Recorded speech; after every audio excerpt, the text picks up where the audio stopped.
Good morning. It is 42 degrees. 42.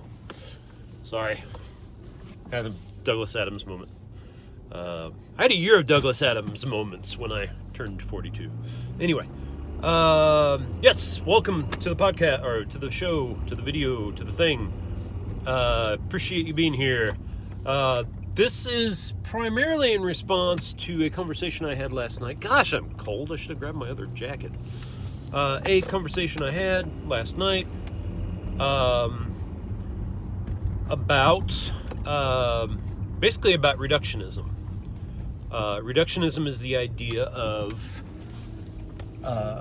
well, here's the thing. Here's the thing that I was unclear on.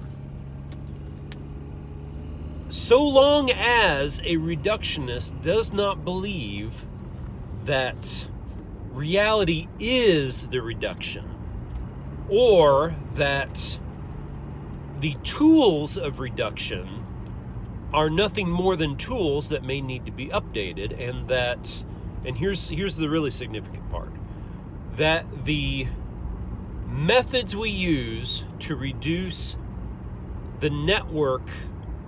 So any system, which system is the universe itself is a system, and we are nested within that system as organic beings on planets which rotate within a type of system. Anything that has parts and an arrangement of those parts which allows for emergent properties to occur that are not found within those parts, but only in the arrangement of those specific parts. That's a system. All right, so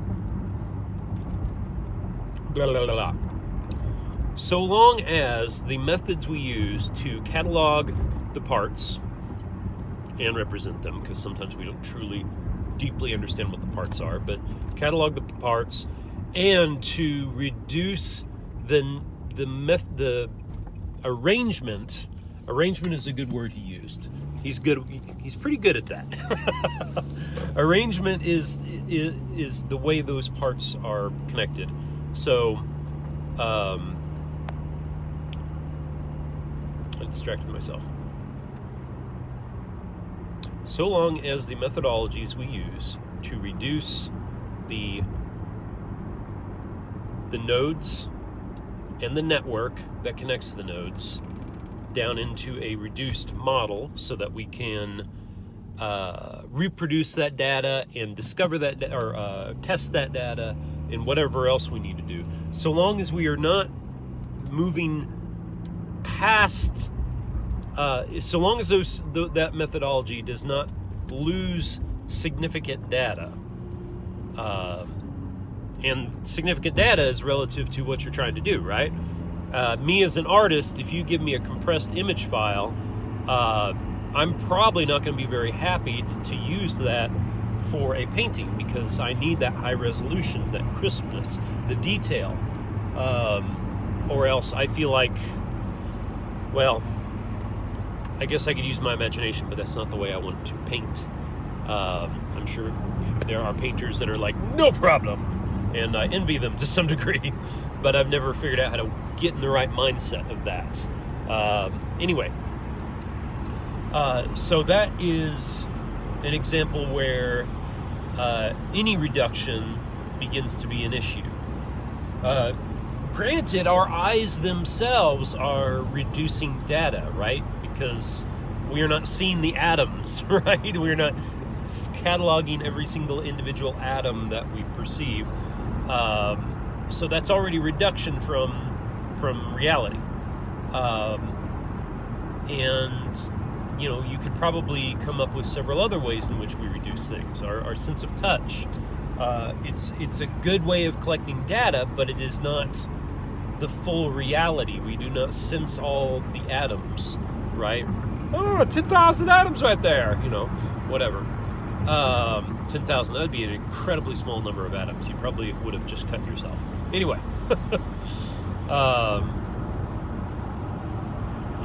Dang it, I keep losing my train of thought.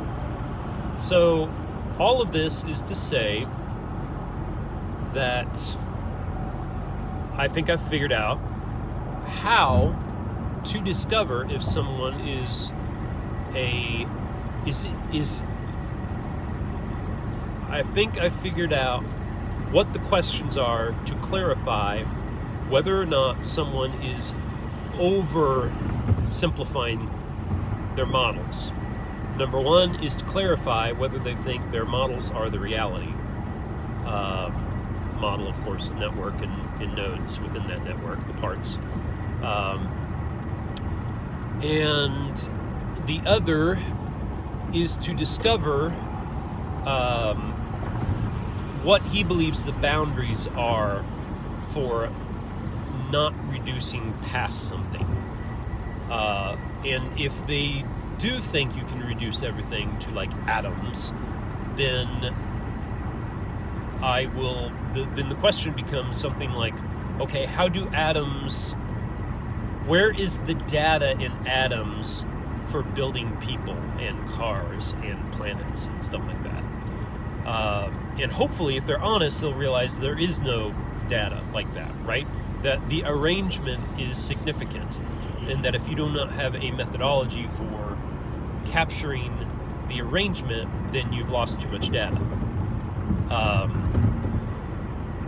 And this argument, I think, will build back into, is capable of building back into any other argument about, for instance, free will. Anything that is apparently reduced past at times. Free will, or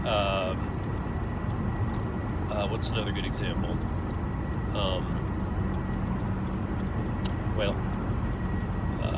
I can't think of one right now. I guess that's one of the major ones, right?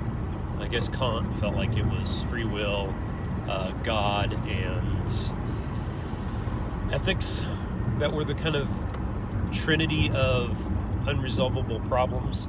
Anyway, I probably have that wrong, but anyway. So, where to take this now? Since I have 4 minutes, I would say that, well, I guess I got to answer the free will issue a little bit. So, free will is something we experience. I do not believe it is a good argument strategy to claim there is no free will on the basis of the fact that we live in a mostly deterministic universe. And the reason I say that, and see, this is, I get so mad at those who try to destroy compatibilism, because it is reductionism. It is reducing past the point. And the big point is we don't know. We don't know how the brain stinking works. They use something, and I think this is why people get angry at people who sound as if they are reductionists, because they don't want to have to deal with this, I almost said stupidity, and I should have more respect than that. The arrogance of saying you can reduce people down to deterministic structures, in spite of the experience of us not being deterministic. And that experience comes down to choice. We experience the process of being the system which makes choices. And that's significant. That should be significant to everyone. If free will is anything other than that, then we're talking about something magical and something incomprehensible.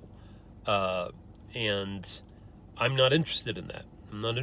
All I'm interested in is acknowledging our processing. We are the systems that make the choice, that process the data, and that makes us the ones who freely make the choices.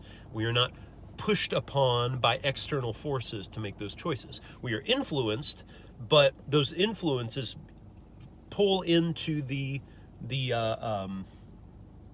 calculations, right? They become a part of us in a sense. And if you're talking about the past determines our present, No, because I own that. That becomes me unless I'm rejecting it, right? And then I will create something in counter to it. Or perhaps, if I'm really wise, instead of being polarly opposed to some evil in my past, I will recognize the opposite pole, and then I will find a middle point. Or I will triangulate to a third point and be like, okay, that helps me. And this whole idea of triangulation, I think, is actually a really, I would argue that the more self-aware and the more informed you are, the more free you are. I think that's the way it works. Because those are the tools you use. When you can model yourself and you can model your world in an accurate way, in as accurate a way as you possibly can, then you have more freedom because you are less controlled by your past and your circumstances. So I would say minimal free will is just the fact that we are the best example of choice-making machines that we know, because of our capacity to use language, the psychotechnology of language, to process information more fully. And secondly, that we, when you are self-aware of yourself and your in the world in a maximally possible way, whatever that is, the more maximally possible that you can know yourself in the world, then the more free you are. All right. Thank you very much.